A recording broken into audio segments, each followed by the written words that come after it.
As a child, he spent nights sitting upright in bed, gasping for air, his small chest fighting asthma that doctors couldn't cure. No one looking at that fragile boy in New York City in 1865 would have imagined he would one day charge up a hill in Cuba or lead the United States through one of the most transformative eras in its history. This is the story of how Theodore Roosevelt turned physical weakness, personal tragedy, and political resistance into relentless forward momentum, and what his life teaches us about courage in the modern world. Theodore Roosevelt was born in 1858 into a wealthy family in New York City. He had privilege, yes, but he also had pain. Asthma attacks would leave him gasping for air late into the night. His father, Theodore Roosevelt Sr., would sometimes take him on carriage rides through the city, just so the cool night air might help him breathe. Doctors had little advice beyond rest. But Roosevelt's father offered something far more powerful. He told his son, "You have the mind, but you have not the body. And without the body, the mind cannot go as far as it should." Instead of surrendering to illness, young Theodore made a decision. He built a small gymnasium in the family home. He lifted weights. He boxed. He trained relentlessly. Not because he was strong, but because he wasn't.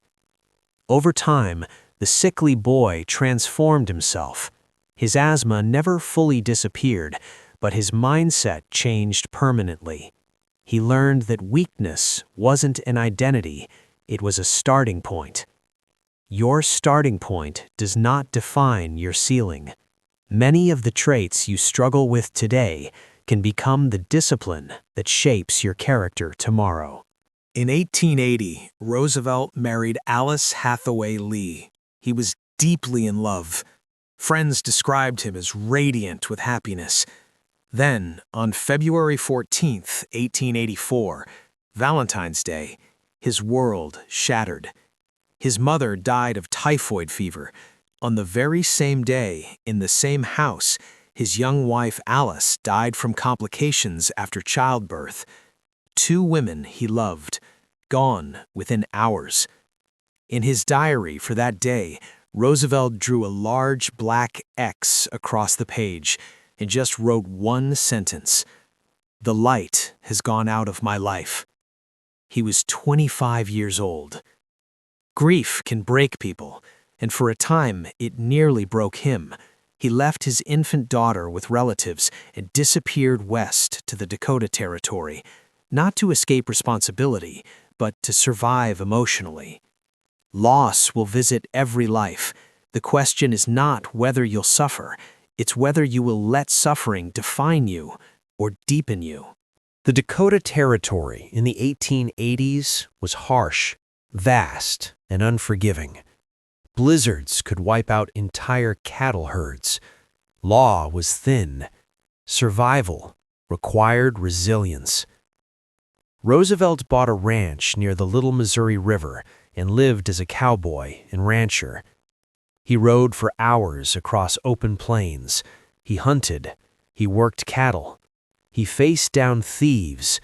In one famous incident, he tracked down boat thieves in winter and captured them, guarding them with a shotgun until he could deliver them to authorities. The West reshaped him. It hardened his resolve.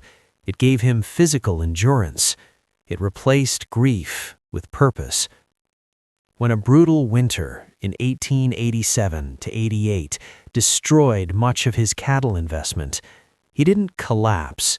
He accepted the loss and returned east, not as a broken widower, but as a forged leader.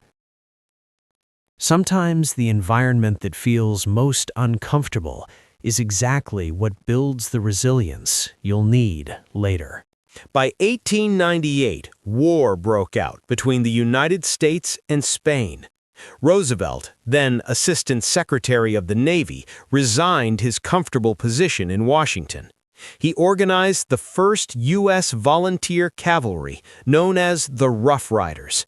They were an unlikely mix: cowboys, miners, Ivy League athletes, lawmen.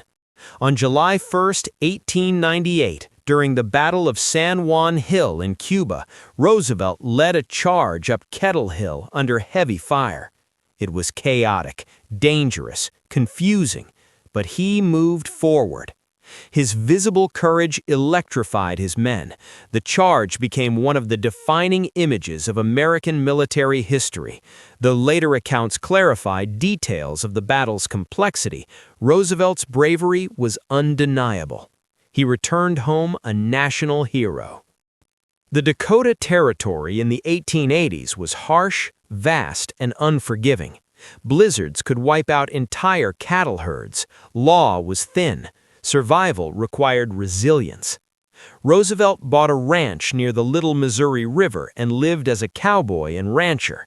He rode for hours across open plains. He hunted. He worked cattle. He faced down thieves. In one famous incident, he tracked down boat thieves in winter and captured them, guarding them with a shotgun until he could deliver them to authorities. The West reshaped him. It hardened his resolve. It gave him physical endurance. It replaced grief with purpose.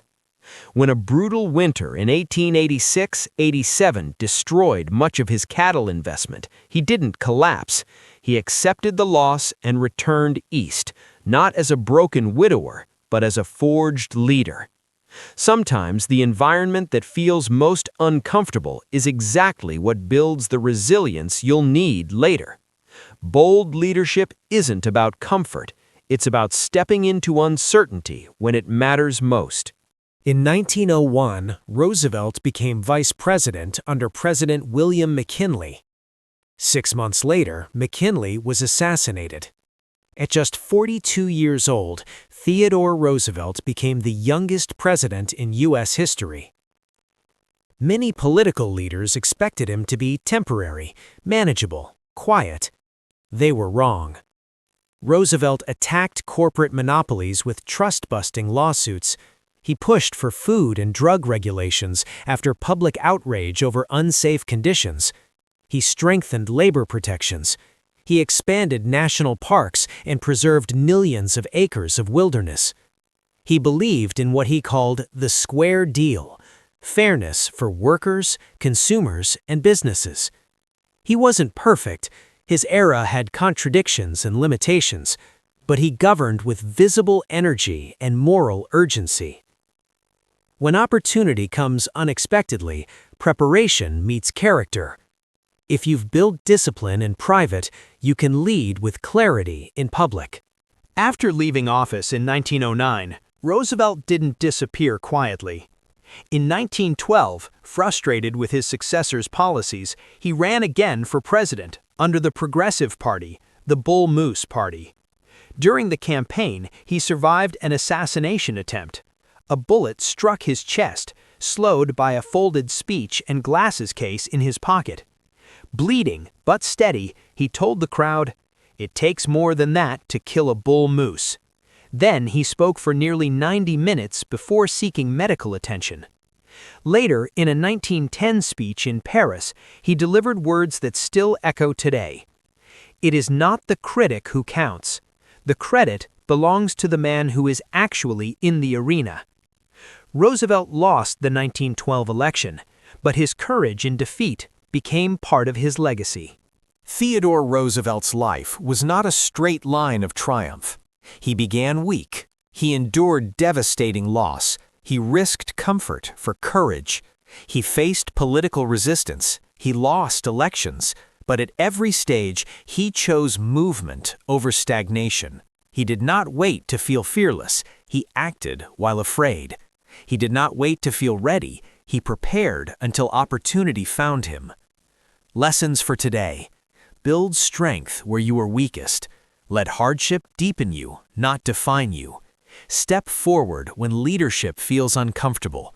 Dare to enter the arena, criticism included. Theodore Roosevelt didn't live a careful life. He lived an engaged one. From a sickly child fighting for breath, to a grieving widower rebuilding himself in the wilderness, to a president reshaping a nation, his story reminds us that strength is built, not inherited. If this story inspired you, subscribe for more deep dives into the lives that shaped history and the lessons that can shape yours. And tell us in the comments, when was a moment that forced you into the arena?